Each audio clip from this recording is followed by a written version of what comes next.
Of all the years I've been in business, I've probably seen more trouble come as a result of security deposits being mishandled or handled inappropriately. Okay, um, every state, every province has its own set of rules and regulations. Okay, there's actually a link you can get that gives you, at least in the states, all 50 states by column, rules and regulations related to leases, inspections, security deposits, the whole 9 yards.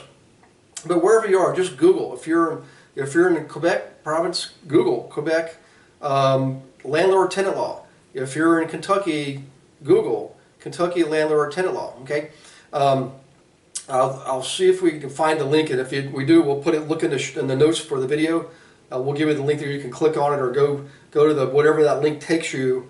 Enter your email address, and it'll send you the information. It's an actual document. We'll send you a PDF. In any case, a couple of things here. A couple of rules that are across the board. You have to understand. Okay, you cannot be ignorant of the law. If you ever find yourself in trouble or litigation, and you say I don't know, it's not going to matter. I don't know. Ignorance is no excuse in the eyes of the law. Okay, so you got to be proactive and learn this stuff. Got to be a student of the game. Couple rules here. Number one is when you receive a security deposit, you're taking on the role of what we call an escrow agent. You're basically holding that tenant's money in an escrow account, and it legally has to be an escrow account. Okay, I have very few examples of where you can put that in another account. In most cases, the name of the account has to have the word escrow in there. Okay, and the fact is you're being a custodian for that money. That's not your money. That's the tenant's money. Okay.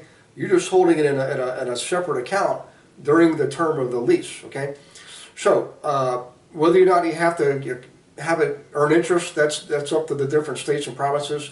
Most states don't require it; they have to earn interest. It's not a requirement.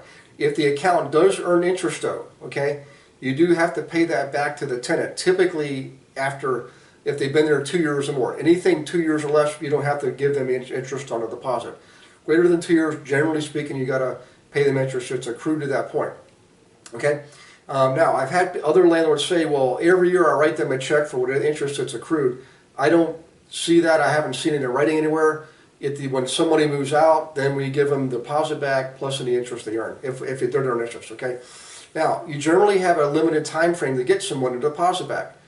The most common time frame is 30 days. Like I've seen 45, I've seen 60, I've seen 21 days, I've seen 15 days.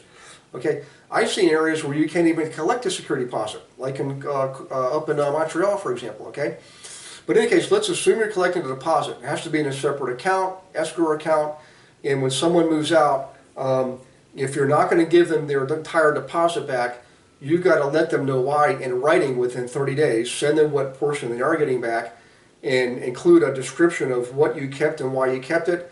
And some states say you have to also include proof of paid invoices, like you paid a contractor to repair something, or you're paid for supplies. Most states say just you have to have it on demand if it's being asked for. In the letter, though, you got to describe everything. Okay, you generally have to do that within 30 days. Again, check your own particular law to see if it's 45 or 60 days or 15 days or whatever. Okay, now a couple of quick things here. If you mishandle that security deposit, okay, and they Paul, edit this part out. I'm sorry, there's a siren going off. Okay, looks like he's going away. All right, sorry about that, Paul. So back to security deposit. When you take the deposit, Paul, hang on one second. I just lost my train of thought.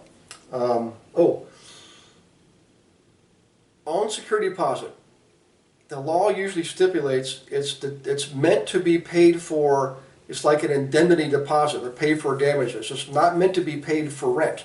You have to read your state law to understand that. Most cases will say this is not rent, this is an indemnity deposit. So you can't just, a tenant might say at the end of the lease, say, I'm just going to leave early, you keep my deposit. Well, you can probably do that and get away with it, but I would say no, the law doesn't allow for that. It's in the lease. You got to pay your month's rent, or I'll unfortunately have to go to court. And then the judge is supposed to say, yes, you can use a deposit to pay for the rent. It has to be in writing. Again, if you do it the other way and nobody says anything, you're okay. But just know this, you could be held somewhat accountable for that to a degree, all right? So in any case, back to security deposits. I also collect in certain places where they say you can only collect the equivalence of 1 month's rent, then what I'll just say, fine, that's just the indemnity deposit, but I have another deposit in my addendum that's called a cleaning deposit, and I'll collect a separate amount for cleaning purposes. And if I allow pets, I'll collect separate deposits for the pets. Okay, so just remember that you understand the rules of the game, and you can use the rules of the game in your favor and to profit. Okay. By the way, real quick, security deposits on pets. In most cases, you can't do that if the pet is a service animal, because they could construe that as being discrimination. Okay, keep that in mind.